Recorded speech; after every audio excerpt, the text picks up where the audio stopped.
许多人都面临同样的命运，忙碌的过一生，最后睡的竟然是医院的病床。可是医院的3句话却足以让你倾家荡产。你病得太严重了，不过我会尽全力去治，但需要很多钱。然后银行的3句话使你雪上加霜。我们真的很同情你，但规定就是这样，还不了钱就必须宣告破产。其实在您躺在病床之前，您可以听信健康专家的3句话来改变你的命运。最好的医生就是自己，最好的医院就是厨房，最好的药物就是食物。这世上，您可以找人替你开车，替你赚钱，甚至替你花钱，但没有人能够替你生病。任何丢了的东西都可以找回来，但有一样东西丢了就是丢了，永远也找不回，那就是生命。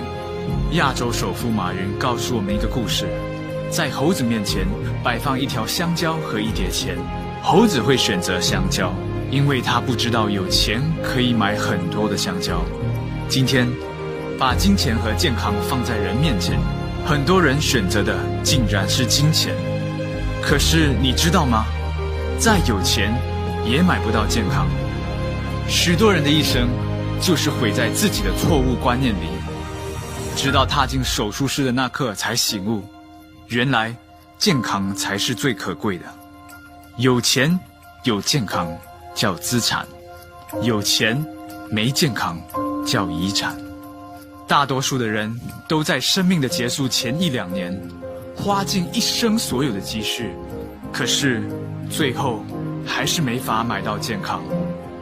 更悲哀的是，死后还要留下一大笔债务，连累心爱的家人与儿女们。您甘心有这样的结局吗？也许您觉得现在还过得很健康，但想想人类的经历，已启示我们一句名言：死亡绝不会和您预约死亡日期。35岁的韩国球星郑在成突然心脏病爆发猝死，成为人人心中的遗憾。35岁的香港歌星陈百强因为服药过量而英年早逝。32岁的可米小子安钧璨年纪轻轻就患上肝病而病逝。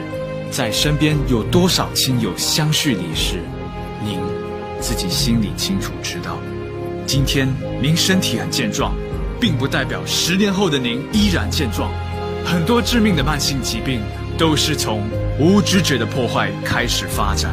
既然今天还有机会预防，为什么不要病从浅中医呢？今天如果还不注意养生，将来必定花钱养医生。80%不做养生投资的人，会把毕生积攒下来的钱，在最后几年花费在医院，然后抱病痛苦的离世。这个世界上95%的人是病死的，只有5%的人是老死的。千万不要心存侥幸，千万不要盲目乐观。要知道，今天躺在医院的人，当初就是抱着这种心态。健康是那么的重要，千万不要一失足成千古恨，害自己痛苦之余，还连累您心爱的家人孩子，花钱花时间来照顾一个病人。您要下半辈子躺在病床上，还是像敦马哈迪医生93岁还能出任首相？您自己的命运就在于您自己的决定。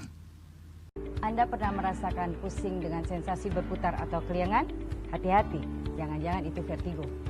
Vertigo bukanlah suatu penyakit, tetapi merupakan kumpulan gejala yang bisa timbul tiba-tiba atau dalam jangka waktu tertentu.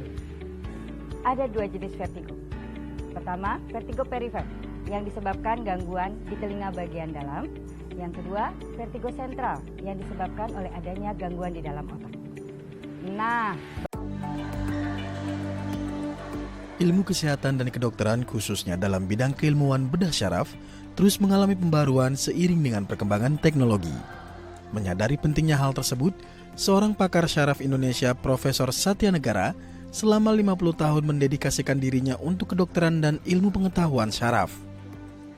Profesor yang pernah mengenyam pendidikan di Tokyo University Jepang ini baru saja meluncurkan sebuah buku berjudul Bedah Syaraf Satya Negara ke-6 yang merupakan pembaruan dari buku-buku yang pernah diterbitkan sebelumnya.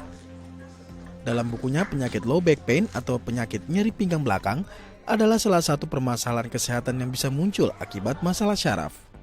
Profesor Satya Negara menyebutkan, masalah nyeri pinggang belakang adalah penyakit kedua yang paling banyak ditemui oleh masyarakat Indonesia setelah masalah sakit kepala. Saraf kalau tidak ditolong untuk menghindari tekanan atau kerusakan, dia akan terjadi gangguan saraf. Yang paling berat itu adalah lumpuh atau merasa nyerinya. Nah, disitulah perlu kita tolong. Salah satu penyebab terjadinya nyeri pinggang belakang yang disebabkan oleh masalah syaraf adalah beban berat yang harus diterima oleh otot dan tulang belakang. Beban inilah yang membuat beberapa saraf di bagian belakang sering terjepit dan menimbulkan nyeri. Penyebab lainnya bisa didapat karena benturan yang bisa membuat struktur tulang belakang berubah dari keadaan normal dan menekan ke bagian syaraf. Permasalahan nyeri pinggang belakang ini juga menjadi perhatian Dr. Agus Yudawijaya, seorang dokter spesialis saraf di salah satu rumah sakit di Jakarta. Dalam dunia medis, nyeri pinggang belakang bisa saja dihindari dengan pola hidup yang penuh kesadaran. Ya, sebenarnya bisa kita melakukan pencegahan terhadap kasus nyeri pinggang gitu. Misalnya menghindari angkat-angkat berat. Misalnya contoh benda yang bisa kita angkat adalah 1/4 kg berat badan. Kemudian menghindari naik turun tangga gitu. Kemudian ada juga seperti hindari untuk hindari sampai terjatuh. Meski bisa menyebabkan kelumpuhan, keluhan nyeri pinggang karena masalah saraf bisa diobati mulai dari pemberian obat, fisioterapi, dan operasi untuk kasus saraf terjepit berat. Laura Elvina, Herdina Skolani, Dai TV. Saya pikir banyak orang yang hidupnya terbalik.